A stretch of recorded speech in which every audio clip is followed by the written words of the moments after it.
Praise the Lord. ഇത്തിരി വചനം എന്ന ഈ ശുശ്രൂഷയിലേക്ക് നിങ്ങളെല്ലാവരെയും സന്തോഷത്തോടെ യേശുക്രിസ്തുവിൻ്റെ നാമത്തിൽ സ്വാഗതം ചെയ്യുകയാണ്. ഹല്ലേലൂയ. യേശുക്രിസ്തുവിനെ ഏറ്റുപറയുക എന്നതാണ് നമ്മൾ ഇന്ന് ചിന്തിക്കുന്ന വിഷയം. റോമാക്കാർക്ക് എഴുതിയ ലേഖനം 10-ാം അധ്യായം 9-ാം തിരുവചനം. യേശു കർത്താവാണെന്ന് അധരം കൊണ്ട് ഏറ്റുപറയുകയും ദൈവം അവനെ മരിച്ചവരിൽ നിന്ന് ഉയർപ്പിച്ചുവെന്ന് ഹൃദയത്തിൽ വിശ്വസിക്കുകയും ചെയ്താൽ നീ രക്ഷ പ്രാപിക്കും. പ്രിയപ്പെട്ടവരെ, ദൈവമക്കളായ നമ്മൾ ഓരോരുത്തരും നമ്മൾ എവിടെയായിരുന്നാലും യേശു ക്രിസ്തുവിനെ ഏറ്റുപറയാനുള്ള വഴികൾ കണ്ടെത്തണം. പരിശുദ്ധ പിതാവ് ഫ്രാൻസിസ് പാപ്പ എഴുതിയ ആദ്യത്തെ അപ്പോസ്തലിക ലേഖനം സുവിശേഷത്തിൻ്റെ സന്തോഷം, ഇതിൽ 121-ാമത്തെ ഖണ്ഡികയിൽ പരിശുദ്ധ പിതാവ് ഫ്രാൻസിസ് പാപ്പ ഇപ്രകാരം പറയുന്നു: നമ്മൾ ഓരോരുത്തരും എവിടെയായിരുന്നാലും അവിടെ യേശുവിനെ പകർന്നു നൽകാനുള്ള വഴികൾ കണ്ടെത്തണം. പ്രിയപ്പെട്ടവരെ, നമ്മൾ എവിടെ ആയിക്കൊള്ളട്ടെ, ജോലി സ്ഥലത്തായിക്കൊള്ളട്ടെ, കുടുംബത്തിലായിക്കൊള്ളട്ടെ, പഠന സ്ഥലത്തായിക്കൊള്ളട്ടെ, എവിടെയായിരുന്നാലും യേശു ക്രിസ്തുവിനെ ഏറ്റുപറയുന്നതായിരിക്കണം നമ്മുടെ ലക്ഷ്യം.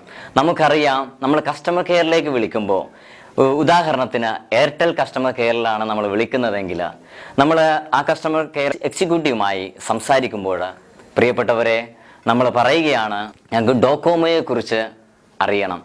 അവരെന്ത് പറയും? അവർ പറയും, ഇത്ര മാത്രമാണ് അവർ പറയുന്നത്: താങ്കൾക്ക് എയർടെലിനെ കുറിച്ച് എന്തെങ്കിലും അറിയുവാനുണ്ടെങ്കിൽ ഞങ്ങൾ പറഞ്ഞു തരാം.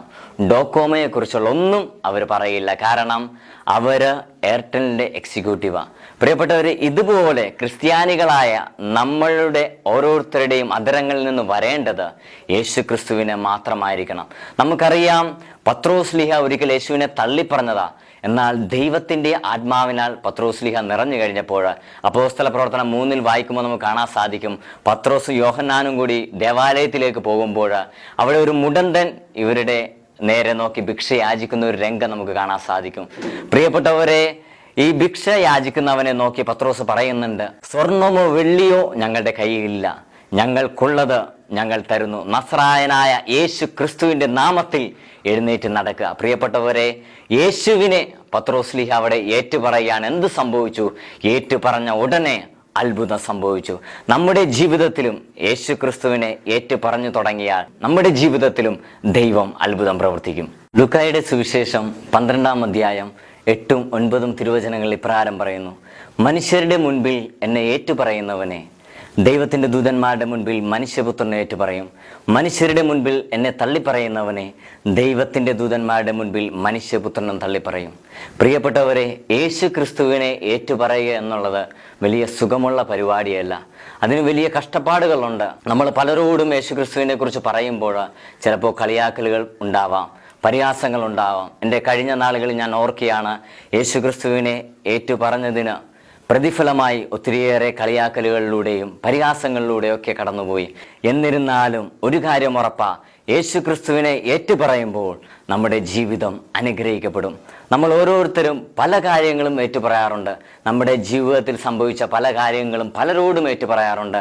നമ്മൾ കണ്ട സിനിമകളെക്കുറിച്ച് പലരോടും ഏറ്റുപറയാറുണ്ട്. എന്നാൽ ഇത്രയും നാളായിട്ട് പ്രിയപ്പെട്ട സഹോദര സഹോദരി, ഭൂമിയിൽ ഇത്രയും നാൾ ജീവിച്ചില്ലേ? എത്ര പേരോട് യേശു ക്രിസ്തുവിനെ കുറിച്ച് പറഞ്ഞു? ഒന്ന് ചിന്തിച്ചു നോക്കിയേ.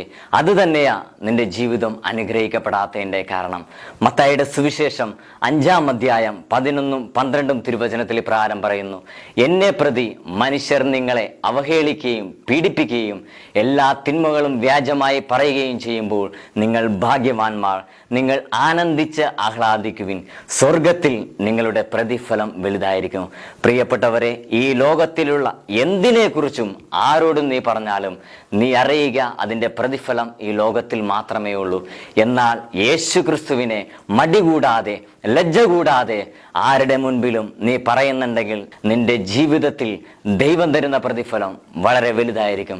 അതുകൊണ്ട് ഈ തീരുമാനത്തിൽ ഉറച്ചു നിന്ന് ഇനിയുള്ള ജീവിതങ്ങളിൽ നമ്മൾ എവിടെയായിരിക്കുന്നുവോ അവിടെ യേശു ക്രിസ്തുവിനെ ഏറ്റുപറയാം. സർവശക്തനായ ദൈവം നമ്മളെ അനുഗ്രഹിക്കട്ടെ. എല്ലാ മഹത്വവും കർത്താവായ യേശു ക്രിസ്തുവിന്. ആമേൻ.